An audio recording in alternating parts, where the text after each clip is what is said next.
agenda yaitu multimedia content development. Di pengembangan konten multimedianya gitu ya. Tadi kan sudah dibahas bagaimana sistem learningnya. Sekarang kita perlu kan sebuah konten di dalam sistem learning, karena kalau nggak ada kontennya ya untuk apa gitu, apa yang bisa diambil dari situ. Nah ini kita akan bahas. Multimedia itu apa? Ada yang sudah pernah dengar ya, multimedia.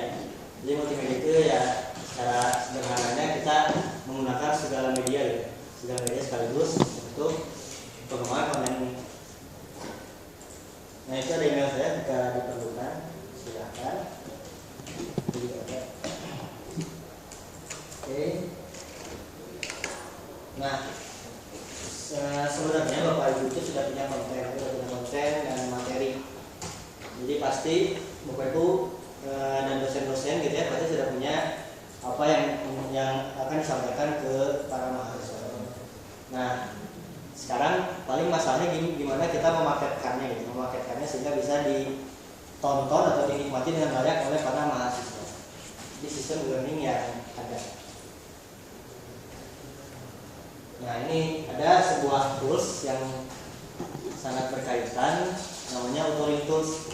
Jadi Authoring Tools ini adalah sebuah software yang nanti akan kita coba praktekkan nanti besok ya, untuk versi besok kita akan praktekkan untuk membuat bagaimana memaketkan konten-konten yang ada sehingga bisa di-deliver ke user, ke pengguna e-learning, gimana biar bisa dipaketkan ke sistem e-learning. Untuk hari ini kita hanya bahas contoh-contohnya dan teorinya dulu saja. Besok kita praktek coba membuat sebuah konten ya, multimedia dengan sebuah konten yang simpel. Nah, Authoring Tools itu contohnya apa aja? Nah, sebenarnya Bapak Ibu mungkin sudah pernah membuat konten ya, menggunakan Authoring Tools. Itu PowerPoint pasti sudah pernah pakai ya. Nah, itu sebenarnya adalah sebuah Authoring Tools. Jadi Bapak Ibu punya sebuah materi di mana kita paketkan, kita package supaya bisa dibaca, supaya bisa dinikmati oleh mahasiswa, oleh user menggunakan PowerPoint. Nah, PowerPoint itu adalah Authoring Tools. Ada juga Flash. Pernah dengar kan Flash sebelum? Flash juga adalah sebuah tools, Authoring Tools untuk membuat sebuah konten multimedia. Bisa ada animasi, video, suara dan lain-lain. Selebihnya ada Authorware, Director, Lectora, dan iStream. Nah ini Authoring Tools juga. Jadi intinya semua tools ini adalah untuk memaketkan materi-materi yang Bapak punya gitu ya, supaya nanti bisa dimasukkan ke sistem e-learning. Karena kalau misalkan masih berbentuk buku-buku gitu, pasti perlu sentuhan lagi supaya bisa diaplikasikan di e-learning gitu, di sistem online. Selebihnya lagi ada banyak lagi Authoring Tools, sebenarnya bisa dicari aja di Google Authoring Tools, pasti listnya lebih dari ini banyak ya. Dari yang berbayar dan yang gratis. Ada. Jadi skemanya seperti ini. Ada konten, yaitu materi-materi yang ada sistem learning, dan ada Authoring Tools. Jadi untuk menjembatani kedua konten dan sistem learning, supaya yang namanya konten bisa disimpan dan dideliver menggunakan sistem learning. Baik, nanti kalau ada yang mau ditanyakan langsung aja Pak. Langsung dipotong.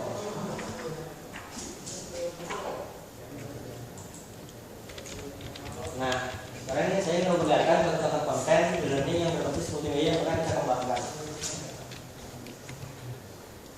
Jadi di program ini kita mengembangkan konten untuk ITBS, untuk dosen-dosen. Nah, itu dijadikan portofolio untuk kita tawarkan, kita kembangkan, untuk kita mengembangkan konten untuk di luar ITB.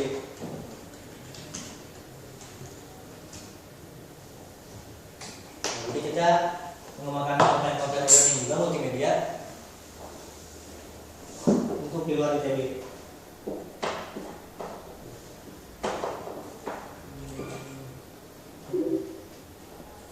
Nah, contohnya untuk Pertamina misalkan.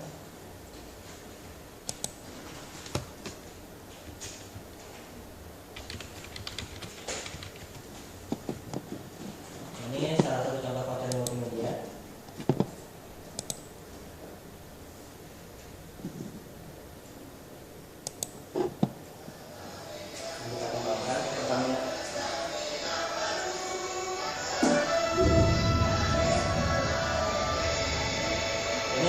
akan menggunakan Auto Tools tadi flash. Jadi bisa ada animasi dan ada suara dan lain-lain.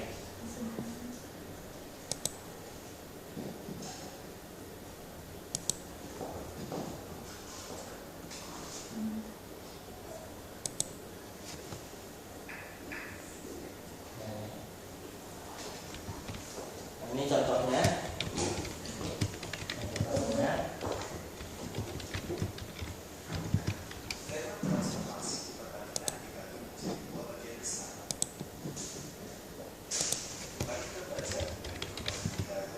Jadi bisa ada suara dan animasinya.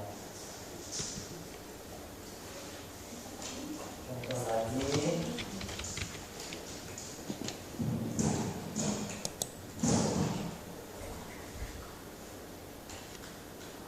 Nah, selain itu juga bisa kita buat interaktivitas di kontennya. Jadi kita bisa semacam ini, jadi ada soal dan jawabannya tinggal di drag and drop. Nah, ya, contohnya.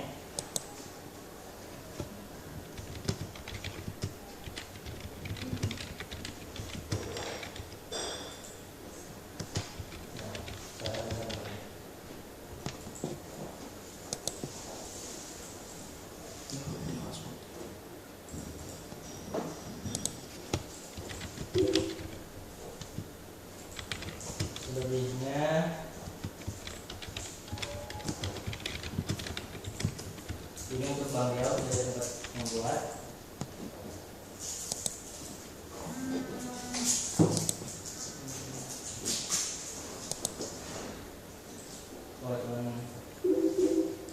Error.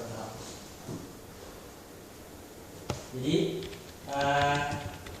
pengembangan ini ada yang mudah, ada yang susah gitu.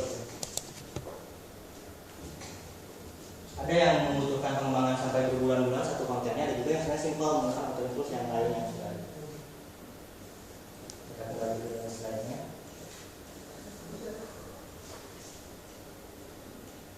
Nah, jadi sekarang saya ingin melanjutkan ke bagaimana membuat konten yang sangat cocok untuk e-learning gitu ya. Karena nggak sembarangan konten kita buat pakai Auto Tools bisa dimasukkan ke e-learning. Nah, jadi sebelumnya e-learning itu sebuah sistem yang kompleks gitu ya. Kita ada berbagai data yang ada di e-learning itu. Ada berbagai stakeholder yang ada di e-learning itu. Parameter juga ada banyak. Seperti misalkan tadi ada yang role sebagai siswa, role sebagai teacher. Ada juga nanti kehadiran juga kita menggunakan sistem e-learning ini juga. Banyak sekali yang akan dicakup oleh sistem e-learning ini. Nah, untuk bisa dikonsumsi oleh setiap sistem e-learning satu konten itu ya, ada sebuah standar. Jadi supaya semua konten e-learning itu yang sudah kita buat kita bisa upload ke sistem e-learning manapun. Kita harus mengikuti standar SCORM. Nanti kita coba buat ketika praktek besok yang sudah memenuhi standar SCORM ini. Jadi konten-konten e-learning itu supaya kita bisa upload ke setiap sistem e-learning manapun yang ada di dunia ini, kita harus ikuti standar SCORM ini. SCORM ini kepanjangannya Shareable Content Object Reference Model. Jadi koleksi dari standar dan spesifikasi untuk konten yang akan disimpan di e-learning berbasis web. Nah, ini nanti SCORM ini akan menjadi perantara untuk antara client side dan host. Jadi maksudnya nanti kan ada siswa gitu ya, misalkan Bapak Ibu punya sebuah materi slide gitu ya, ada 5 slide. Nah, gimana kita bisa tahu bahwa si siswa itu baca berapa slide gitu ya? Apakah bacanya di skip atau benar-benar dibaca per slide-nya? Itu perlu tahu gitu kan. Nah, itu kalau misalnya kita slide itu kita buat dengan standar SCORM, ada nanti caranya gitu ya. Nanti kita bisa tahu, e-learning bisa mengerti konten itu sehingga konten bisa melaporkan gitu bahwa slide ini dibaca selama berapa lama oleh mahasiswa. Dia si mahasiswa itu baca sampai slide berapa itu bisa. Karena kalau nggak gitu, kalau nggak terbaca itu nanti peran dosen malah terhilangkan, malah terhapuskan adanya e-learning. Padahal harusnya dengan adanya e-learning ini dosen itu mendampingi mahasiswanya. Jadi mahasiswa itu harusnya terlacak dan dosen harusnya tahu mahasiswa itu sampai mana baca slide saya. Seperti itu. Nanti kita coba contohkan biar lebih jelasnya. Dan SCORM-nya hasilnya .zip ya. Ini nanti lebih dibahas. Nah contohnya gitu ya. Kita punya dokumen PowerPoint. Kalau kita, Bapak Ibu pernah upload PowerPoint ke e-learning? Oh, ada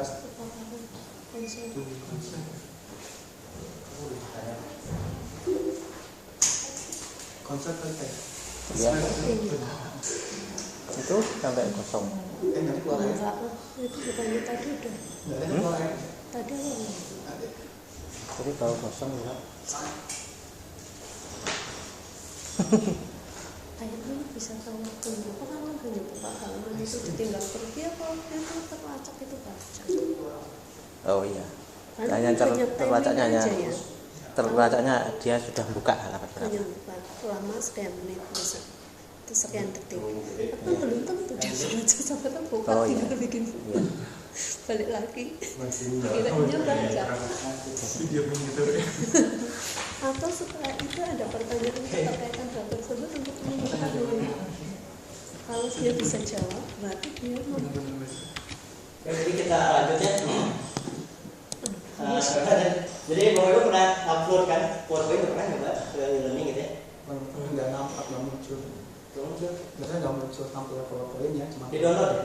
iya harus di download. Nah itu, jadi ada otoritas PowerPoint itu nggak support standar SCOM ini, jadi dia cuma download gitu ya. Sementara Bapak Ibu kan nggak tahu dibaca atau enggaknya, atau cuma di download aja terus ditinggalin. Nah sementara itu harusnya dosen itu tahu, karena sistem dari harus membantu dosen gitu, bukan menjadi menggantikan dosen, membantu dosen. Nah dengan kalau misalnya kita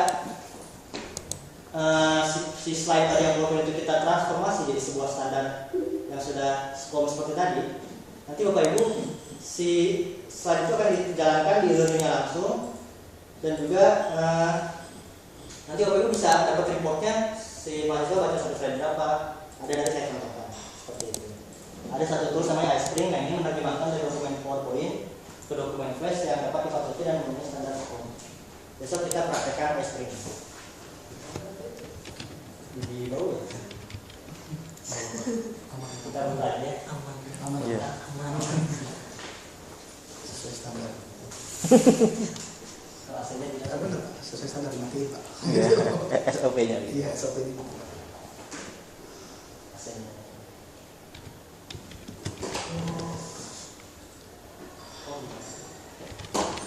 Oke. Nah demo ya, coba kita contoh.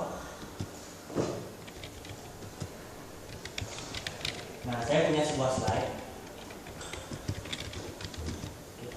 Ini ada reportnya, nanti kita jelaskan, nanti kita reset dulu.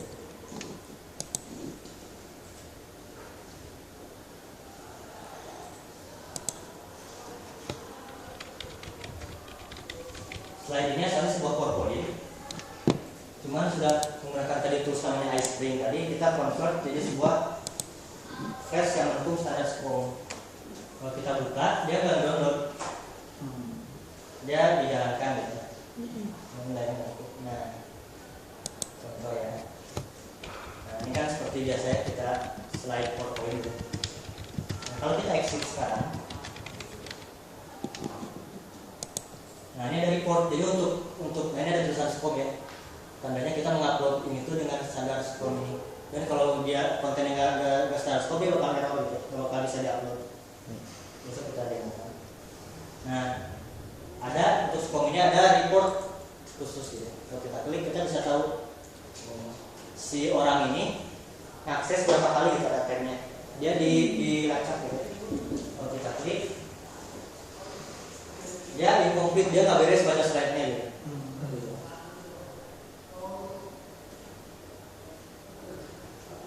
Kalau lebih detail lagi ada lagi, dia nggak komplit dan dia baca slide yang mana aja. Ini bisa dilihat gitu. Ini yang dia baca, yang false, yang nggak baca. Dari mana? Nah itu Bu. Jadi kalau Bapak Ibu udah buat kontennya dengan standar SCOM, nanti kita coba ya. Nanti si kontennya sendiri akan melaporkan ini. Kalau tadi kita baca gitu ya, jadi kita klik-klik. Kita klik terus kita tinggalkan itu tetap berjalan. Itu jadi statusnya kan false. Oh, jadi akan tetap dianggapnya kebaca gitu. Atau dianggapnya kebaca atau enggak. Misalnya kita Ditinggal. klik, klik kan ini kan berjalan. sesuai dengan slide yang bergerak. Tapi untuk kita sebenarnya itu nggak saya baca, tapi kita tinggal. Nah, itu salah satu kelemahannya kalau misalkan cuma slide tadi. Kemudian satu lagi sebenarnya nggak hanya slide, kita bisa interaktivitas. Jadi mahasiswa kerjakan misalkan dia nggak hanya slide yang dia untuk baca, dia udah baca. Ada lagi seperti interaktivitas bahwa dia harus mencocokkan kata seperti tadi. Itu juga dapat laporannya di sini. Bahwa dia kalau nggak bisa menyelesaikan, bahwa dia nggak baca. Berarti ada evaluasinya Ada setelah evaluasi. Maksimal berapa slide? Nggak terbatas. Dulu pernah nyoba cuma 15 atau berapa gitu. Oh itu yang versi yang free ya kan? Tapi berarti kalau kita bikin link di sini bisa ya? Misalkan kita bikin misalkan tombol PowerPoint-nya, itu bisa diakses juga pakai X-Link. Dapat kan programnya nanti? Ya itu, tapi yang free. Oke, karena saya tanyain dulu. Lo pernah nyoba ya? Nah itu standar SCOM, jadi kita ada report seperti ini. Seperti yang tadi konten misalkan kita kontennya lebih interaktif gitu ya, kita ada kayak cocokan jawaban, itu ada reportnya bahwa dia berhasil kan mencocokkan jawabannya atau enggak.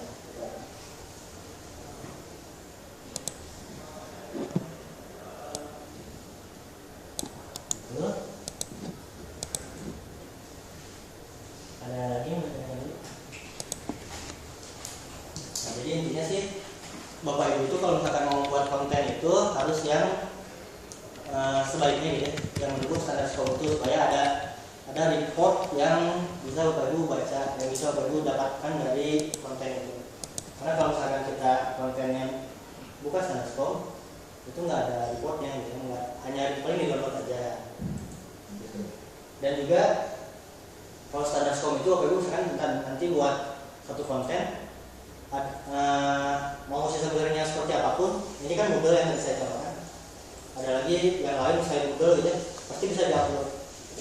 Karena kadang-kala ada juga sistem e-learning yang nggak support sebuah bentuk file, gitu. Misalkan dia nggak support flash, SWF, dia nggak bisa masukin, ada juga. Nah kalau yang SCOM ini sebenarnya harus sudah jadi standar, harus dia bisa menerima support. Ya, SCOM ini kan sebenarnya standarisasi untuk komunikasi data ya, dengan server gitu kan sebenarnya. Kalau misalkan memang kebetulan karena di sini pakai Moodle yang standarisasinya pakai SCOM, jadi sehingga kita harus mengikuti SCOM gitu kan. Jadi kalau misalkan memang kita bisa membuat standarisasi sendiri, intinya kan ketika diklik kita dapat informasi ya. Jadi di file FLV-nya, file makromedianya itu kan ditambahi script supaya dia bisa ngupload sekarang itu halaman apa, dia jawab apa dan sebagainya itu kan. Nah, komunikasi itu ya mungkin karena memang standarisasi Moodle-nya pakai SCOM gitu ya. Tapi Pak, setiap e-learning itu pasti mendukung SCOM. Ya, seakan-akan begitu. Jadi sebenarnya kan kalau misalkan kita buat standarisasi sendiri, enggak, ini cuma anu aja. Jadi artinya bahwa kalau kita tambahi si makromedianya atau aplikasi multimedia kita itu kita tambahi sebuah komunikasi TCP sendiri atau bagaimana begitu, itu sebenarnya kita juga bisa dapat gitu kan, sama saja. Cuma karena orang-orang mengatakan bahwa SCOM ini adalah standarisasi komunikasi e-learning gitu. SCOM itu hanya kesepakatan semua yang pengguna e-learning bahwa oke deh, biar Anda bisa pakai konten yang punya saya dan saya bisa punya punya Anda, samain aja standarnya semua. Nah ini keluarlah namanya SCOM. Ya, gitu. Ya itu paling kalau misalnya kita buat standar sendiri, untuk sekarang kita buat standar lagi, itu paling jadi pas kita punya konten buat disimpan ke orang lain, takutnya ya orang lain yang nggak support standar kita ya nggak bisa dimasukkan. Ya. Untuk berikutnya saya ingin membahas tentang development phase. Jadi tadi yang sudah saya sebutkan, jika kita membuat konten e-learning itu nggak perlu pakai development phase yang seperti ini. Jadi toolsnya sudah yang authoring tools yang sangat ringan gitu. Kita tinggal seperti PowerPoint gitu, drag and drop, publish jadi gitu ya.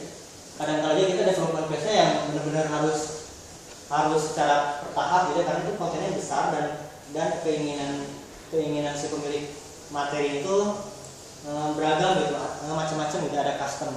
Nah kita ada development phase yang kita gunakan kalau misalkan kita contohnya kita untuk proyek-proyek yang kita gunakan untuk pengembangan konten di luar dari ITB yang seperti dari Pertamina yang kita udah beberapa pernah kita aplikasikan, kita perlu development phase seperti ini dalam pengembangan konten.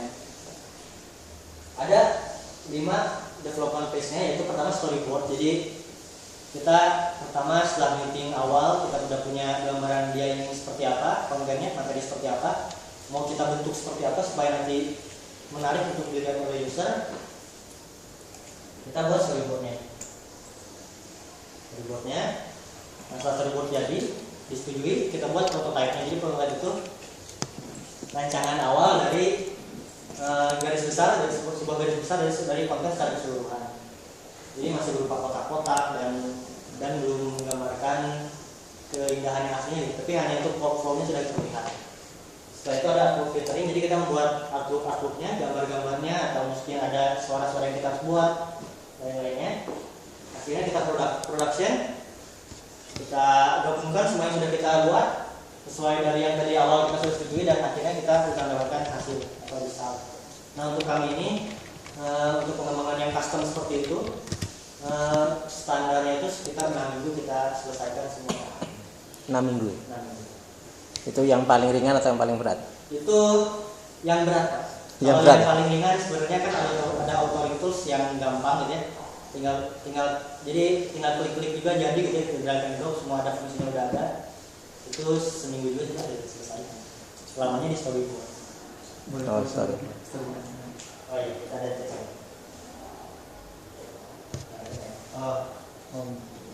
Kita contohnya Kartun biasa. storyboard kita.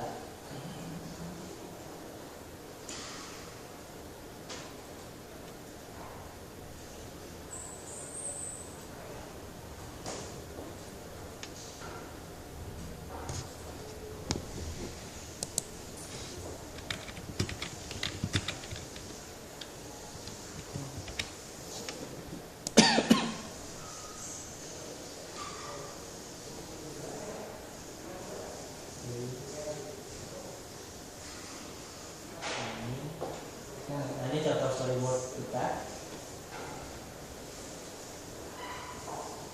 Jadi di storyboard ini kita gambarkan gitu ya, secara awal bagaimana apa yang akan kita buat.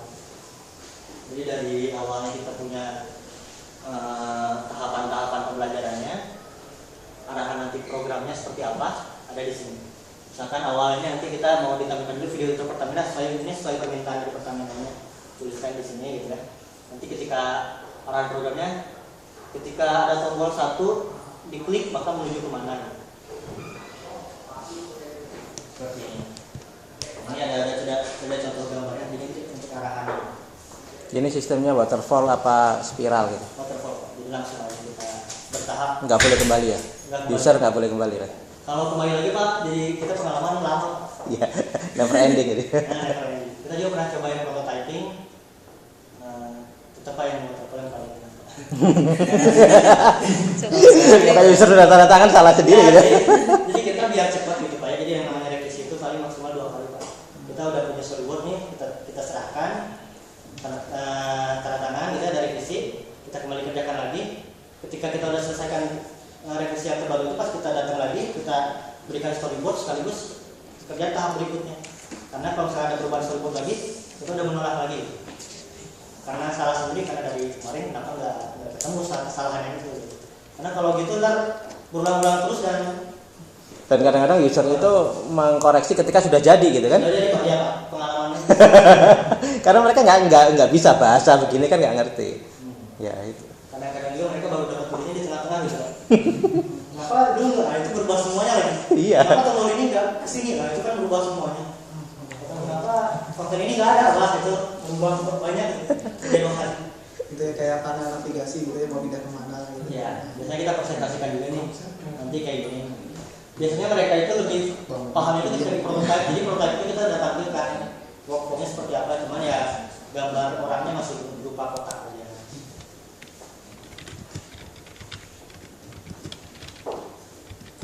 Nah ini seperti ini tadi ada prototype dulu produksi gitu ya. Nah ini satu tahap cara waterfall. Akhirnya bisa gitu. Nah ini berikutnya pengembangan audio dan video. Jadi selain tadi interaktif itu pakai flash atau yang lainnya, kita juga ada audio dan video content development. Ini lebih efektif juga sebenarnya, karena sekarang arahnya ke sini pengembangan konten itu, karena pengembangannya lebih cepat, jadi bisa rapid. Sekarang kan lagi musim konten-konten gratis yang disebarkan untuk siapapun gitu ya, menggunakan rapid konten. Jadi pengembangannya cepat, dia bisa paket materi-materinya kita bisa pakai secara cepat dan bisa di-deliver ke banyak user sekaligus menggunakan audio dan video. Toolsnya ini ada Audition untuk audio, Cubase. Kita untuk di sini ada studio rekaman. Jadi untuk suara itu kita fasilitasi studio rekaman menggunakan nama alatnya Cubase, nama alat mixernya gitu ya. Nah nanti dari situ dikasih bonus software namanya Cubase juga. Jadi kita untuk pengembangan audio di kita itu di kami itu menggunakan Cubase. Sebenarnya ada Adobe Songbird juga untuk audio. Nah untuk videonya kami menggunakan Adobe After Effects, Adobe Premiere Pro dan Camtasia. Nah untuk yang dua ini Adobe After Effects, Adobe Premiere ini ya memang sudah jadi standar untuk diproduksi di dunia industri perfilman gitu ya. Nah untuk Camtasia ini lebih ke content learning, jadi kita bisa merekam si layar komputer menggunakan Camtasia ini. Jadi pembelajaran kita bisa langsung seperti misalnya presentasi sekarang gitu. Saya rekam presentasi saya juga rekam webcam saya gitu. Jadi saya menjelaskan presentasi saya langsung dari webcam dan itu bisa langsung dipaketkan jadi sebuah konten. Jadi biar cepat, ada di Camtasia sendiri. Dan semua ini berbayar kecuali Adobe Songbird ini gratis. Oh yang video banyaknya berbayar. Ada yang gratis cuman ya seperti itu lah. Nah ini contoh di studio audio kita waktu kita rekaman untuk konten, salah satu konten tadi yang Pertamina. Kalau mau lihat silahkan ada di sana studio audio kita. Nah ini satu hasilnya ada Pak Jaja. Pak Jaja juga sebagai expert di sini diambil materinya untuk dipaketkan jadi learning menggunakan video. Contoh,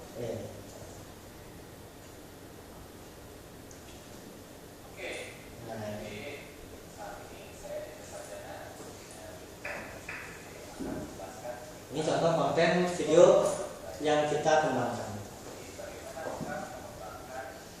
Dan ini lebih cepat daripada pengembangan konten. Iya, gambar. Iya, kalau ini kan tinggal ngerekam aja. Dan edit dikit. Edit iya. Nah ini dia yang tadi saya bilang bisa ngerekam gitu ya. Jadi Pak Jaja saat rekaman ini beliau sambil memutar slide di komputernya tadi. Jadi itu tinggal digabungkan, hasilnya seperti ini. Ada yang tanyakan? Yang kita pelajari yang Yang kita pelajari. Yang kita pelajari nanti yang ini ada namanya Articulate Storyline. Itu sebuah software all in one, semua ada gitu ya di situ. Dari yang mengembangkan konten yang tadi seperti yang interaktif itu sampai ke seperti ini. Ada. Jadi kita mau belajar itu besok dan itu berbayar. Jadi kita besok pakai yang bayar. Kalau yang open source nggak ada ya? Open source ada sih Pak sebenarnya, cuman biasanya kalau open source itu satu-satu kan nggak all-in-one gitu ya. Ada yang untuk suaranya aja, ada untuk videonya aja. Untuk yang all-in-one itu pasti berbayar. Untuk interaktif juga paling hanya jadi nggak bisa untuk all-in-one dulu. Ada effort lebih. Sampai berapa itu harganya Adobe-nya harganya berapa? Adobe apa nih? Ya yang berbayar semua yang diperlukan di sini.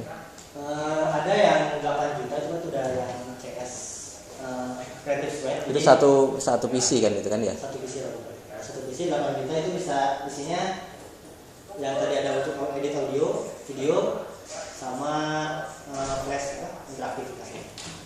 Itu itu Creative Suite namanya.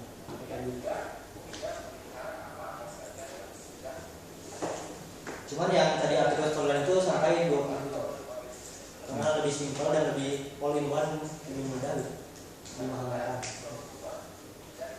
Ini jadi sampai seperti ini, jadi kita bisa rekam layar yang ada di laptopnya, bisa zoom jadi untuk fokus materinya ke sebelah mana gitu. Dan ini sebenarnya simpel pembuatannya.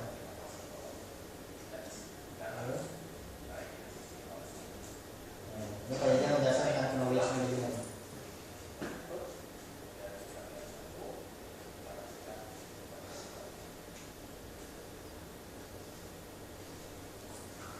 Berikutnya saya ingin menjelaskan lagi lebih dalam tentang yang animation dan interactive content development. Nah untuk yang ini ada teman saya Ami itu yang di belakang, itu yang sekarang fokus mengerjakan konten-konten untuk korporat dan perbankan dan akademis government yang tipenya animasi dan interaktif.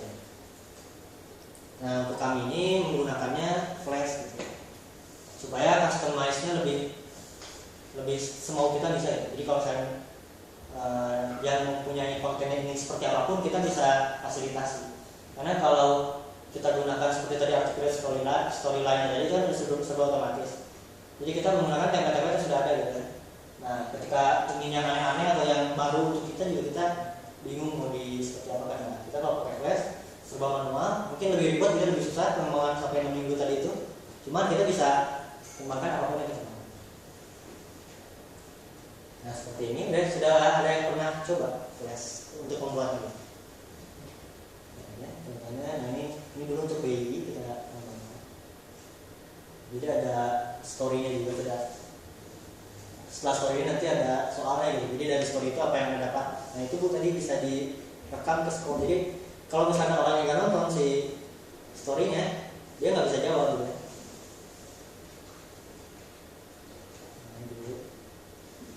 Nah dia ada scriptingnya gitu ya khusus. Ya, mungkin agak ribet tapi ini bisa. Jadi kita bisa tergantung kita apa yang akan kita buat. Jadi ada Flash ini untuk membuat gambar vektor ataupun animasi gambar tersebut serta interaktivitasnya. Hasilnya SPF. Kalau Bapak Ibu yang file save itu ya dibuatnya pakai Flash. Ini ada Flash ini memang banyak yang menggunakan, ada Adidas. Ini sudah yang menggunakan Adobe Flash, Adidas, BMW, dan lain-lainnya ini menggunakan Adobe Flash. Nggak hanya di learning gitu. Nah ini ada teknologi lainnya untuk yang interaktivitas. Ada Flypaper ini untuk membuat konten. Ini nggak akan kita coba nanti besok ya, tapi selebihnya mirip dengan artikel storyline yang akan kita coba besok. Cuma ini lebih simpel lagi, itu lebih kaya lagi yang storyline. Flypaper. Oh di kami ini untuk membuat prototype. Jadi kalau kita ingin jelaskan apa yang kita buat, kalau pakai Flash kita lama, pakai Flypaper aja kita buat ini. Selebihnya ada HTML5 konten juga, jadi kami di sini sudah mulai masuk ke konten HTML5. Kalau yang sudah pernah dengar gitu ya, jadi kita nggak gunakan lagi Flash sebenarnya, menggantikan gitu. Tapi masih menggunakan untuk HTML5 ini untuk di standar di dunianya juga. Contohnya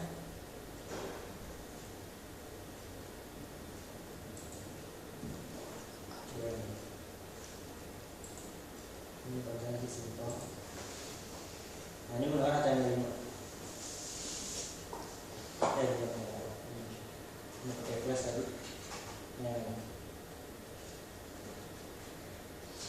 jadi kita bisa buat animasi di web langsung. Kalau Flash itu dia harus terinstall Adobe Flash Player-nya, kalau HTML5 nggak usah. Setiap web, ini nggak bisa setiap browser. Nah, yang sudah terinstall HTML5 kan? Oh nggak usah diinstal HTML5 lagi.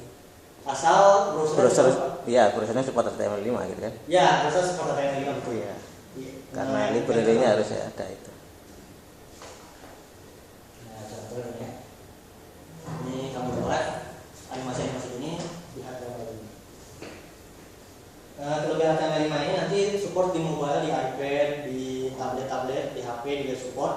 Karena di HP itu biasanya nggak support Flash gitu kan. Karena itu flash itu sebenarnya ngabisin baterai, jadi nggak dipasang di mobile biasanya atau ini bisa dibuka di mobile.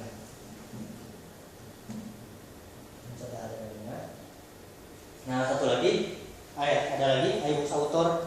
Bapak Ibu kalau udah pernah megang iPad itu ada iBooks. Nah itu kontennya interaktif juga, jadi buku itu interaktif, kita bisa buku seperti biasa baca. Ada videonya kita play, masuk ada videonya play. Nah, ada aktivitas apa kita drag bisa. Nah, itu pakai iBooks Author. Ada terakhir yang akan kita coba besok, artikel storyline ini yang akan kita coba besok dan kita dalami besok. Ini sangat powerful, saya harap Bapak Ibu nanti bisa tahu soalnya dan bisa diaplikasikan gitu ya. Soalnya ini bagus banget articulate storyline. Untuk belajar itu sangat mudah dan interface juga mirip dengan PowerPoint, tapi lebih interaktif. Contoh-contoh, mana tadi udah. Nah sekarang langsung kesimpulan aja. Nah jadi authoring tools ini adalah sebuah aplikasi gitu software yang tadi sudah kita bahas semuanya adalah authoring tools, Flash, PowerPoint, Storyline untuk siap dikonsumsi oleh pengguna supaya materi-materi yang seperti buku atau ilmu-ilmu itu kita paketkan supaya siap dikonsumsi oleh pengguna menggunakan sistem learning. Nah dalam membuat kontennya itu adalah penting gitu ya pemahaman bahwa untuk mengikuti standar, boleh standar Scrum atau mungkin tadi Bapak punya standar gitu. Jadi supaya pengembangan konten itu nggak berulang-ulang gitu, dan tapi bisa di-upload untuk dimanapun di sistem learning manapun dan juga bisa dikonsumsi oleh berbagai sistem learning. Maksud dikonsumsi di dalam di sini itu seperti tadi. Jadi learning itu bisa mengambil report seperti tadi ada berapa saja yang dia buka, berapa lama si pelajar itu membuka slide-nya dan lain-lainnya gitu. Seperti itu. Nah, ini ada rujukan lebih lanjut di articulate.com/subject learning. Di sini membahas bagaimana membuat konten-konten yang enak dan bisa dinikmati oleh pengguna e-learning itu dengan enak, dengan betah gitu, dengan buka ilmu yang ada. Ada yang tanyakan dulu? Nah, ini komentar saya kalau nanti dibutuhkan. Sekian, kalau tidak ada dari saya. Lagi sebelumnya. Nanti besok kita akan ketemu lagi, kita praktek sederhana, kita coba konten menggunakan articulate storyline supaya lebih dalam lagi tahu soal pengembangan konten interaktif dan Scrum tadi. Ada lagi? Boleh. Kalau tidak ada, cukup sekian. Tidak ada. Oke, kita cukup sekian. Kurang lebihnya mohon maaf. Setelah ini